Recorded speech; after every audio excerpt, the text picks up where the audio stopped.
As you can imagine, it is a real time of uncertainty, especially for parents and students who found their lives upended with school closures, shifts to remote learning, and of course, concerns about grades and college applications. So we decided to get an overview of all these key changes and steps parents and teachers and students can be making. And with that, we're going to be joined now by the former admissions officer of Barnard College and Columbia University, also co-founder of Expert Admissions, Bari Norman. Bari, welcome.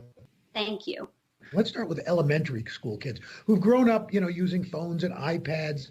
But you say as they switch over to using these iPads and mobile devices for learning, parents shouldn't try to duplicate exactly their school day.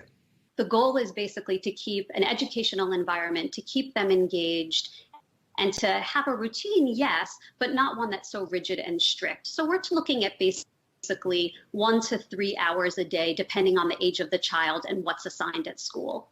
And then we move on to middle school, and high schoolers. And a lot of these schools are now adopting pass-fail grades. What kind of impact will that have going forward once we hopefully move into going back into normal school sessions?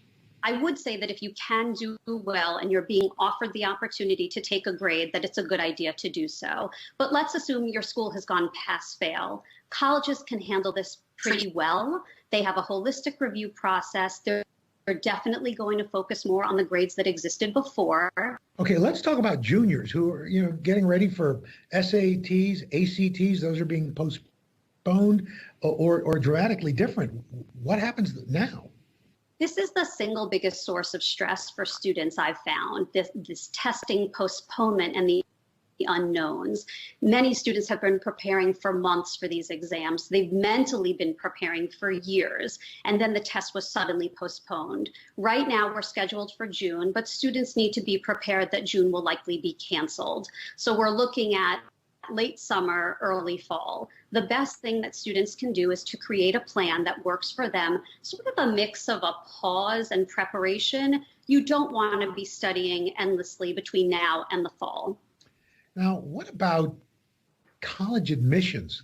Kids looking at 2021. When you talk with colleges, what are they doing? How are they planning for this? I think the biggest change that we're seeing is so many colleges that are announcing every single day. We get new announcements of colleges that will be test optional for next year, places we wouldn't expect to have made those announcements.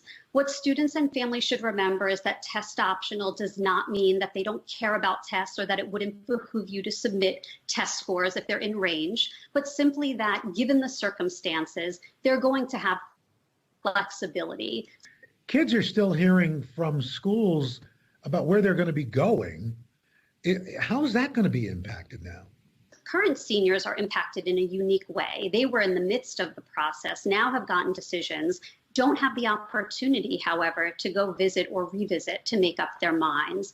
I would caution families that while campuses are closed, colleges are not. So they're offering a number of virtual opportunities, from information sessions to virtual tours, even the opportunity to sit in virtually on a class. So all of the things pretty much that were available before, now available in a virtual experience. They're more active on Instagram too, which high school students are happy to hear.